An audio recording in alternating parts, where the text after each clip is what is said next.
मैं क्लास में हूँ, मैं स्टूडेंट हूँ क्लास का, आप सभी टीचर हैं, और मुझे यहाँ पर मैथ से डर लगता है, केमिस्ट्री से डर लगता है, मुझे बुक से डर लगता है और मैं उससे दूर भागता हूँ। मैथ से भी डर लगा, भाग गया। टीचर के रेड पेन, पहले तो मेरे को मैथ से डर लगता है, मगर मैथ्स में टीचर पढ़ाते हैं, चेक करते हैं तो मुझे जैसे ही टीचर रेड पेन चलाते हैं तो मुझे उससे डर लगता है, एक डर सा मना स्थिति बन जाता है। मैं याद किया, कुत्ता मैंने पाला है, तो पावलाव सिद्धांत, इसमें यह बताया गया कि इसमें हो रहा है ये कि डॉग को ये पता है कि जैसे ही घंटी बजेगा मुझे खाने को मिलेगा। घंटी बजते साथ ही उसके जिभ में लाल टपकना शुरू हो जाता है, क्योंकि वो सचेत हो जाता है। पहली बार तो उसको फर्क नहीं पड़ता, दूसरी बार भी नहीं पड़ता, तीसरी बार समझ में आ जाता है कि खाना मिलने वाला घंटी बजने से। तो ये पावलाव का सिद्धांत, पावलाव कहाँ से थे? रूस के थे, सोवियत संघ से थे। इसका सिद्धांत रहा है, ये प्री टेस्ट है, फिर गूगल फॉर्म के माध्यम से पोस्ट टेस्ट भी होगा। तो सर यहाँ पर एक पिंजरे के अंदर बिल्ली है, बाहर मछली या मांस रखी हुई है, बिल्ली उछल कूद कर रही पिंजरे के अंदर, कब बाहर निकले तो वो खाए, मगर गलती से उसका एक पैर इसमें पड़ जाता है, जिससे यह दरवाजा, एक छोटा सा डोर पिंजरे का खुल जाता है और बिल्ली बाहर आके उस मछली को या मांस को खा जाती है। अब ये बार बार दोहराती है, ये जान जाती है कि ये मेरे पाँव पड़ते हैं, उड़ते हैं और मैं बाहर निकल जाती हूँ। ये जो सिद्धांत था थार्नडाइक का है, थार्नडाइक का, ये अमेरिकी विद्वान थे। इन्होंने बताया कि विद्यार्थी भी गलती करके सीखता है, कुछ गलती करता है, सीखता है, प्रयास करता है, अंततः वो सक्सेस हो जाता है। मैंने शुरू में जो एग्जांपल दिया था कि विद्यार्थी रेड पेन से डरता है, ये पावलाव का सिद्धांत का एक उदाहरण हो सकता है कि क्लास में मैथ से हर कोई डर रहे हैं, मगर रेड पेन से भी डरना शुरू हो गया है, मगर टीचर यहाँ पर उनको प्रोत्साहित करता है, पुरस्कार देता है, तो बाकी सोल्यूशन हो जाता है। तो इस प्रकार से जीन पियाजे का भी सिद्धांत है, संज्ञात्मक का सिद्धांत। उन्होंने बोला कि विद्यार्थी एक खाली बर्तन नहीं है, विद्यार्थी के अंदर अनुभव का खान है, हमको उसको आगे की ओर लेके चलना है।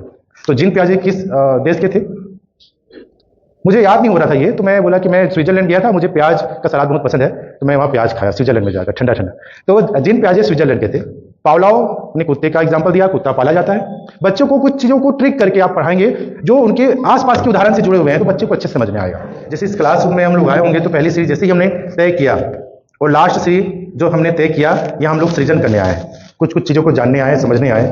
तो मैं यहाँ पर एग्जाम्पल दूंगा कि एक विद्यार्थी है, नींबू के बारे में जानता है, नींबू पीला होता है, नींबू है, खट्टा होता है, ये याद है, पहला सीढ़ी। तो पहला रिमेंबर, वो जाना नींबू के बारे में, पीले रंग का है, गोल है, ठीक सर। दूसरा है समझना, समझ रहा है कि जो नींबू है वो खट्टा होगा, पीला है, खट्टा होगा, रसीला होगा, विटामिन सी होता है इसमें, ये जान रहा है। तो ये दूसरा स्टेप क्या हुआ? समझना। तो देखिएगा हम नीचे से शुरू कर रहे हैं, तो पहला स्टेप रिमेंबर, दूसरा अंडरस्टैंड, तीसरा अप्लाई, एनालिसिस, इवोल्यूट और है क्रिएट। तो देखिएगा ब्लूम ने पहले मूल्यांकन को सबसे टॉप में किया था, मगर ये संशोधित रूप है, तो अभी वर्तमान में सृजन टॉप में है। सृजन करने से दिक्कत हो रहा है क्या सर? सहयोग करेंगे का फेस पैक बना लेता हूँ छिलकी का। तो ये सृजन हो गया। तो ब्लूम ने कहा है कि विद्यार्थी इसी आधार पर समझता है। आप क्लास में जब पढ़ाने शुरू करें विद्यार्थियों को, तो एक बेसिक चीज से शुरू करके एक अंततः तक लेके जाएं, जहां पर विद्यार्थी समझ सके कि मैं इसको कैसे लागू करूं।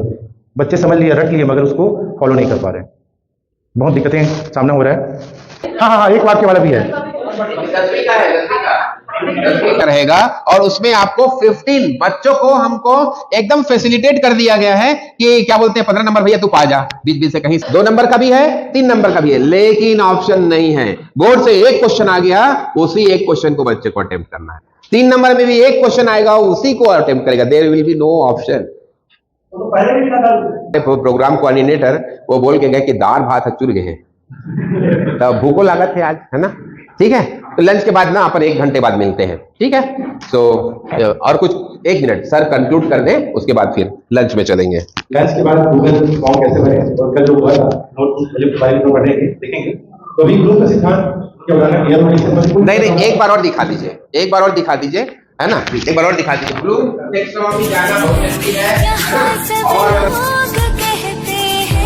मेरी आंखों में आंसू है जो तू समझे।